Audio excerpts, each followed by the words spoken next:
Hey guys, so what I want to talk to you today about is the difference between trial and error, which, I mean, that's nice. Why not trial and error? I just do some things and see what happens, right? Well, I don't know. Versus test and measure. So when we test and measure, the biggest difference is math. So if you hate math, this may not be great for you.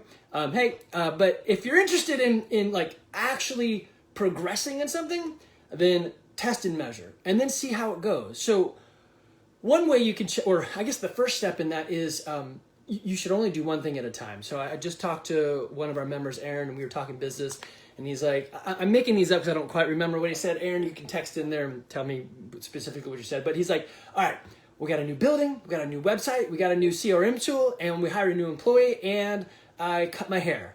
And I don't know which, like, if more business comes in, he doesn't know which one did it. Now, he had a very good point. Until I reach critical mass, it doesn't really matter. I'm going to do things and then build those systems that I should have anyway. So he's right. If you don't have a place or a website, get it. Don't wait just to have one step. So obviously this is tapered with Be Smart. Okay. So this is more about your health and fitness. So let me back that up. Do one thing at a time. That's probably it. So if you're eating fast food and sitting on the couch all the time, okay, I'd say do more than one thing at a time. Do a couple things, right? Hit the basics, do the smart thing, but still test and measure, right? And then see where you need to go. So which aspect really works for you? And usually you can do this just by talking to somebody. Do I need to have better nutrition? Do I need to have better rest? Do I need to have more physical activity?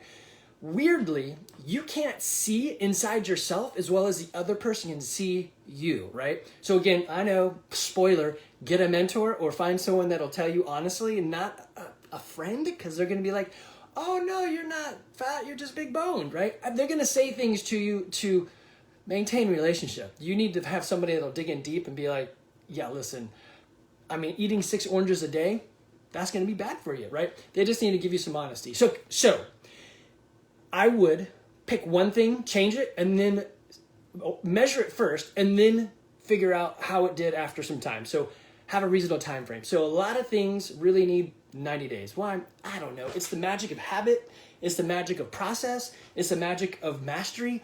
90 days of practice seems to be what you need for nutrition, for sports, for so many things. It's crazy. So 90 days is a good time frame of how long should I try this new thing. So in that idea of taking a snapshot and measuring, so measure before and after. If you're like, I don't really know what to measure, man, an easy one is beats per minute. If your resting heart rate is like 120, that's really not good. And you can pretty much do anything and make that better. So there's a great place to start. You can do things that are a little bit more expensive, but have a lot of interesting metrics like blood work. So if you think you want to reduce your cholesterol, I mean, it's really hard to figure that out. Yeah, it's reduced. I mean, you got to take blood and have that measured, right? You can do other things like flexibility. There's the president's test that kids go through.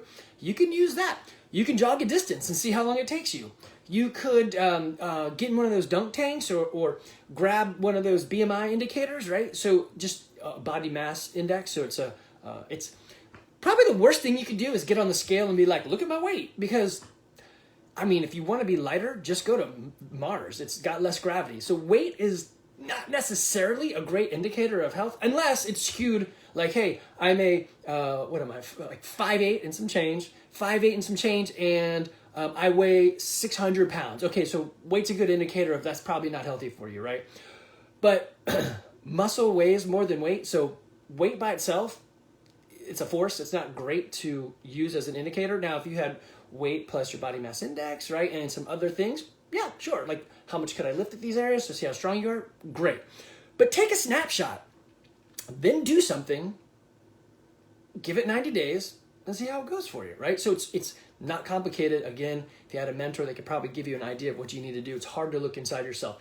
Great example. So when my daughter, hey, Doug, Doug's got a great story. Like I think I've already done this with the trumpet, but that's lung capacity, man, that's huge, right? So keep breathing. Anyway, so I coach a lot of soccer, as you guys know, and it is very difficult to have a parent with that first kid in club soccer and them not be on their back for being better. I mean, you can always be better. You can then get to the next team and be the worst and work your way up, be better, then go to the next team, right? So You can always be better. But when you're the parent looking at your kid, it's really hard to pull off the layers of emotion. And it's really enlightening when you ask another parent. And I would say that it's, again, a mentor, a parent, someone who doesn't really care. Like, hey, how's my kid play? They're like, yeah, pretty good. You're like, oh, you don't think that was too bad what they did right there and they lost the ball? And they're like, I mean, they're 12. They're going to lose the ball, right? It gives you a better perspective. I used to do this thing. Little side note, this is just fun. I got this from John Murnam from Cherokee Soccer Association. He also teaches, I think, at Cherokee High School. But anyway, he's like, so what I do is I take the parents, have them go behind their kid, and then teach them this skill, whatever it is. I don't know, inside roll, some sort of thing, right? And then I listen to it. I'm like, hey, do you guys hear the frustration in your voices? Do you feel that frustration? Now what I want you to do is move 2 kids over, so then the line, parents move down, and like, now teach the kid this. And like, weird how patient you are when it's not your kid, right? So, point is, it's hard when it's you looking inside yourself to see the success or to see the failures or to see is it growing without, mentor, get a mentor, or that snapshot. So, test and measure, way better than trial and error. You can Google all that and see kind of things that you're going to do. But if you have questions, I've already had a couple people phone call and email in. Had a guy actually email in about finding a better BMI indicator, and there's some super expensive ones, and then there's the cheaper side. So, dialing what he really needed it for, the why. So I know some of you guys are like, you don't need a why, you don't need goals. But I'm telling you, if you've got a really good sticky why, then all of this is easy, right? So have one, whether it's, you guys see this right here, the picture of the Appalachian Trail. In my mind, I want to hike that thing. I've got a torn meniscus from a mountain biking race because I was so fit I could race and rip my own knee off the clip.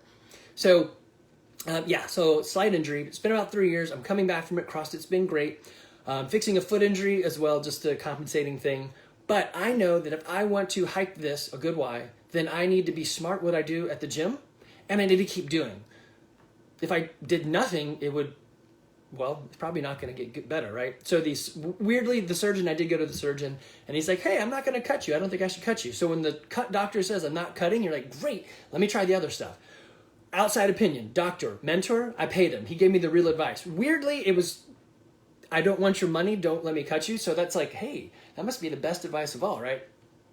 Get yourself a mentor, get your snapshot, decide what metrics you want to watch. If you don't know what to watch, just ask, or find someone that may know. And now, a great little story from my here at home. So we have nutrition counseling at the gym. It works in a particular way. My wife has tried it, and she's like, not so much for me. She's trying another route. So she had, what do you want to measure? What are we going to test? How are we going to do this? The procedures that we use just weren't for her. So it wasn't, it was almost too simple. And we're going to get into simple solutions in a second, simple systems. What we found for her, what simple really meant when she found this new system from Yancey over at Dr. Eric's Health Sprout, I think it was through her. Anyway, she needed less choices and she needed more strict rules. So by having strict rules that were relatively simple, eat this. Here's a package. Actually, this is Dora's cell phone. But eat this every 2 hours. It was a pack. She's like, I can do that. I thought the system was too hard because you had to order the stuff, you had to bring it in, but for her and my daughter, they're like, hey, this is great. Someone tells me what to do, when to do it, and how to do it. Now I've got to actually follow through. But the system to them was simple. So simple systems endure. If you can make it simple, right? In soccer, I'm going back to that because it's easy. I teach, it's not just me. Everybody does this. Teach your kids pass and trap. Why? It's a simple system. If you're in trouble, pass. If you can take your space, dribble. But if you can't, pass, right? Pass and trap. If your teammate can trap, you can get out of everything. Just pass and trap. You can even pass it into the goal. It's crazy, right? So simple system. Hey, let's first learn pass and trap. Got it done, right? Then we progress. Same thing in the gym. Let's work on your mobility first. Let's fix your squat, right? And then everything else kind of comes out of that athletic position. If you think in your mind, what does a swimmer look when they're about to start? Hey, Danny, what does your golfer look like when they're about to swing? What does a shot look like when they're about to take it in basketball? that athletic position, knees, hips slightly bent, posture slightly forward, it's everywhere, right? So some of these things are kind of no-brainers, but those simple systems, fix this first, is great. Actually, Mike Michalowicz wrote a book, Fix This First, about your business. It's really cool. So it's great, simple systems. So if you have a simple system, something simple to you, and simple is different to everybody, which is crazy, right? You would think, well, why doesn't everybody get simple this way? This is not, right? Simple for me was stop eating bread and sugar. Okay, I'll stop. And that's it. It's easy. I just don't eat bread and sugar. What can you not eat? Well, stuff with bread and sugar. When? I can eat whenever I want, almost nearly whatever I want, and how much, except no bread and sugar. Why did I choose that? Actually, I sort of lost the beginning point of that, but the why has to do with, well, two things. One, youth said, wow, you're pretty strong for a fat guy. I'm like, So youth speaks truth? I'm like, all right, so I'm doing something wrong. And anyway, so there's part of a why. The other is I want to hike that trail. I have a knee issue. I need to be better fit. Fitness is better BMI index, right? So all these things, I know I've got an issue with sugar. I love it, right? And I have an issue with grain. It definitely swells me up. So, hey, Susan. So anyway, have a simple system. The next thing is simple systems are easy to fix. So you look at that and you're like, hey, I can't eat this pack right now. What could I do? Well, I could microwave it, take it to school, and eat it then. Perfect, right? Simple systems are easy to fix. Last one is simple systems are easy to understand. So I like Coach Aisha's nutrition with Healthy Steps Nutrition, but to me it's super simple.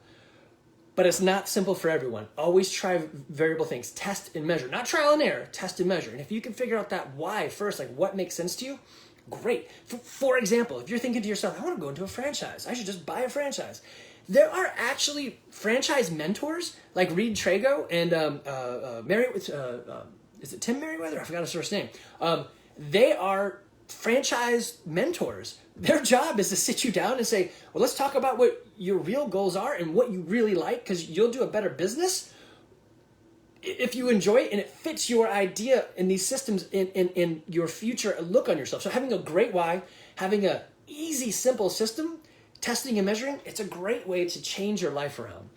And it doesn't take, I think probably the hardest thing is most people say, man, I am 50. And like Mike Bledsoe, he's like, I'm 55. I don't know if I can change this. Of course you can. You just can't expect to be in a way better place in 1 month after doing this for 55 years. That's the farmers know this is a law of sowing and reaping, right? You can't cram for a harvest. You can cram to study and then it kind of goes away, but you can't cram for the really things that are lasting. So slow and easy. Have a long mindset on what is to come. I want to be healthy when I'm 90. Okay, well, great. What does that look like when you're halfway there? So 75. Okay, this is what my picture is. Okay, halfway of that. What does it look like when you're 60? Okay, halfway of that. So what does it look like? You have these break points. Get an easy system. Get a mentor. Get a snapshot. Test and measure. Don't do trial and error. Okay, I'm going to end it there. Don't do trial and error. Snapshot. Test and measure. If you need help, I'm here for you. Happy to help.